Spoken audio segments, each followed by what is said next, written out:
Hello दोस्तों, स्वागत है आपका आज के एक नए वीडियो में जिसका टॉपिक रहने वाला है कि 12th साइंस के बाद आप कौन कौन से कोर्सेज कर सकते हैं। तो देखिए, हुआ क्या है कि मैं कब से इंजीनियरिंग के ऊपर वीडियो बना रहा था, तो काफी सारे स्टूडेंट्स ने ये बोला कि सर ठीक है, आप इंजीनियरिंग के वीडियो तो बना रहे, बट इसके अलावा हमें ये भी तो पता होना चाहिए कि 12th साइंस के बाद कौन कौन से पॉसिबल कोर्सेज है और किस ब्रांच में हम जा सकते हैं। ठीक है, तो ऐसे ही कमेंट करने के लिए शुक्रिया। अगर आपको कुछ भी और भी डाउट है तो आप नीचे कमेंट कर सकते हैं, मैं जरूर से उसके ऊपर सेपरेट से वीडियो बना दूंगा। ठीक है, तो ये एक कमेंट बेस्ड वीडियो है, अगर आपको कुछ भी डाउट हो तो आप नीचे कमेंट पूछ सकते हैं। ठीक है, अब देखिए आज का वीडियो होने वाला है वो किन स्टूडेंट्स के लिए होने वाला है, जिन लोगों ने 12th साइंस में अपीयर किया था, यानी कि साइंस स्ट्रीम के स्टूडेंट्स के लिए ये वीडियो इंपॉर्टेंट होने वाला है।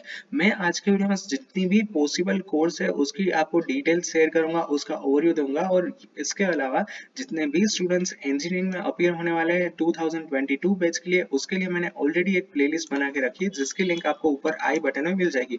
उसके अंदर मैंने टॉप 10 कॉलेजेस, आपको किस तरह से कॉलेज सिलेक्ट करना चाहिए, एलडी कॉलेज, निर्मा, वीजीएससी, डीएआईआईसीटी, काफी सारे इंटरेस्टिंग टॉपिक पे वीडियो बना के उसमें अपलोड किए, तो वो प्लेलिस्ट आप एक बार जरूर से चेक कर लेना। अब सबसे पहला जो इंटरेस्टिंग फैक्ट है और सबसे ज्यादा स्टूडेंट 12th साइंस के बाद सिलेक्ट करते हो वो है इंजीनियरिंग।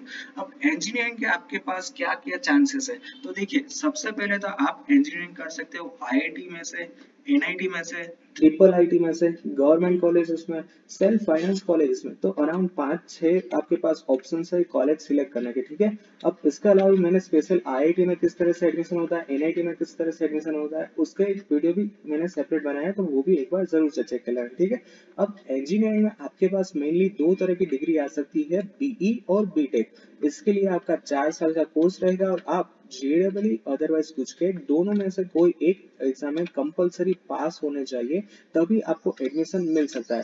अब हम इंजीनियरिंग में थोड़ी सी डिटेल की बात करें तो देखिए, अगर इसकी डिमांड की बात करें तो सबसे ज्यादा डिमांड इंजीनियरिंग में है। अगर आप कंप्यूटर, आईटी, ईसी जैसे कोर्स में हो तो आपका प्लेसमेंट सबसे ऊपर हो सकता है। अगर आप मैकेनिकल, सिविल, इलेक्ट्रिक में हो तो आपको गवर्नमेंट जॉब के काफी ज्यादा चांसेस है।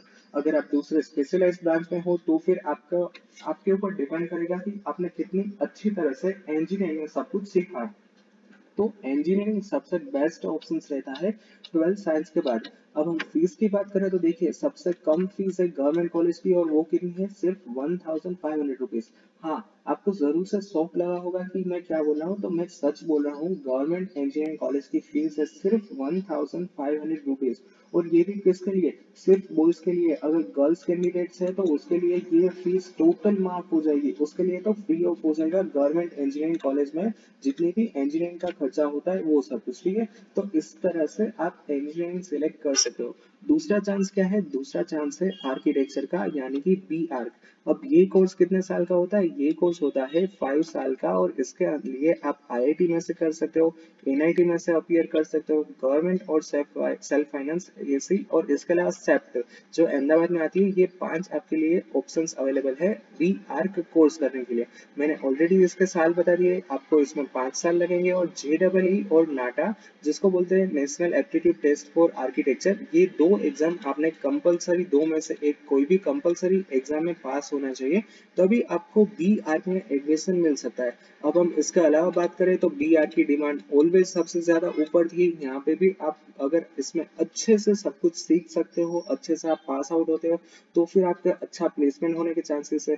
फीस यहाँ पे काफी हाई हो सकती है, that depend on your institute कि आप कौन से इंस्टीट्यूट में से बी आर्क का कोर्स अपीयर कर रहे हो, पढ़ाई कर रहे हो, तो उसके रिगार्डिंग आपकी फीस हो सकती है। ठीक है, अब तीसरे कोर्स की बात करें वो है फार्मेसी। अब जिन स्टूडेंट्स को ऐसा लगता है कि हम अपना मेडिकल स्टोर डालेंगे तो उसके लिए कौन सा सर्टिफिकेट जरूरी है, फार्मेसी का। अब ये तो सिर्फ मैं एग्जांपल दे रहा हूँ, इसके अलावा भी काफी सारे बेनिफिट्स है फार्मेसी कोर्स के। ठीक है, तो इसके लिए आपके पास कौन कौन से अवेलेबल ऑप्शंस है, government, otherwise self finance college. अब इसके लिए कोर्स आता है वो होता है बी फार्म, जो स्टूडेंट सबसे ज्यादा सिलेक्ट करते हैं, और इसके लिए 4 साल का आपका कोर्स रहेगा। और इसके लिए आपको कंपलसरी गुजकेट एग्जाम देनी ही होगी। अगर आपको गुजरात की किसी भी मेडिकल कॉलेज, फार्मेसी कॉलेज में एडमिशन लेना हो तो गुजकेट एग्जाम आपके लिए कंपलसरी हो जाएगी। तो ये है आपके लिए तीसरा ऑप्शन। अगर हम चौथे ऑप्शन की बात करें तो वो है आर्किटेक्ट एग्रीकल्चर है, और इसके अंदर आपको बीटेक है, और इसके अंदर 4-5 स्पेशलाइज्ड ब्रांच है। जिन स्टूडेंट्स ने पारुल यूनिवर्सिटी के बारे में सुना होगा, उन स्टूडेंट्स ने उसके अंदर जितनी भी इंजीनियरिंग ब्रांच है उसमें फूड टेक्नोलॉजी करके एक ब्रांच जरूर से देखा होगा। तो ये जो है उसको बोलते हैं स्पेशलाइज ब्रांच। तो ये होता है बीटेक, और उसके बाद आपको स्पेशलाइज ब्रांच सिलेक्ट करना होगा। उसमें से मैंने एक एग्जांपल आपको दे ही दिया है, जैसे कि फूड टेक्नोलॉजी, उसके अलावा एग्रीकल्चर के अंदर बीटेक हो सकता है, और इसके अलावा भी 3-4 स्पेशलाइज ब्रांच है। अगर हम इसके साल की बात करें तो ये भी 4 साल का कोर्स रहेगा, और इसके लिए आपको कंपलसरी गुजकेट एग्जाम देनी होगी, अदरवाइज आपका एडमिशन नहीं हो सकता है। ठीक है, तो ये है फोर्थ ऑप्शन, और वो है एग्रीकल्चर। अब हम इसके अलावा बीएससी की बात करें तो मैंने काफी सारे स्टूडेंट्स को देखा है कि जो 12th साइंस के बाद बीएससी में अपीयर होते हैं। अब बीएससी कोर्स जनरली 3 साल का होता है, यानी कि बीएससी में आप स्पेशलाइज ब्रांच में भी कर सकते हो, जैसे कि मैथ्स है, केमिस्ट्री है, फिजिक्स है, IT, statistic, electronics and other. तो ये होता है पर्टिकुलर कोर्स, और इसके अलावा आप बीएससी ओवरऑल भी कर सकते हो। इसमें आपको कोई भी पर्टिकुलर ब्रांच सिलेक्ट करने की जरूरत नहीं होती है। तो ये है पूरा का पूरा बीएससी कोर्स। ये भी काफी अच्छा है। अगर आप बीएससी के बाद एमएससी करते हो तो भी यहाँ पे काफी अच्छे चांसेस है अच्छे प्लेसमेंट के। इसके अलावा आपके पास काफी सारे सर्टिफिकेशन कोर्स होते हैं, जिसमें दो तो मैंने यहाँ पे लिखे ही है, chartered account and company secretary. ये हाईली डिमांडेड है। बट होता क्या है कि जितने भी स्टूडेंट्स 12 साइंस लेते हैं उसके बाद वो प्लेसमेंट के ऊपर ज्यादा फोकस करते हैं, सीए और सीएस के ऊपर कम फोकस करते हैं। बट ये तो एक ऑप्शन है, तो मैंने सोचा कि चलिए ये भी आपको दिखा दूं। तो ये मैंने काफी सारे यहाँ पे कोर्स कवर किए हैं। सबसे पहला है इंजीनियरिंग, दूसरा है architecture, pharmacy, agriculture, BSc certification course, और ये तो मेन कोर्स है। इसके अलावा तो कितने सारे कोर्स आपके पास अवेलेबल है। जैसे कि आपको अगर कॉमर्स लाइन लेनी हो फिर भी ले सकते हो। अगर आपको मान लीजिए कि कोई आगे चल के कुछ अलग सीखना हो, तो यहाँ पे मैंने लिखा है, देखिए। जैसे ही आप इनमें से कोई भी ग्रेजुएशन कोर्स कंप्लीट करते हो, उसके बाद काफी सारे स्टूडेंट्स का ड्रीम होता है कि गवर्नमेंट जॉब लेना। तो आप जीपीएससी, यूपीएससी, आईईएस यानी कि इंडियन इंजीनियरिंग सर्विसेज, और काफी सारी एग्जाम्स में अपीयर हो सकते हो। बट इसके लिए एक बेसिक रिक्वायरमेंट क्या है, कंडीशन क्या है, वो है ग्रेजुएशन। यानी कि आपने इन सारे ऑप्शंस में से कोई भी एक ग्रेजुएशन कोर्स कंप्लीट होना चाहिए।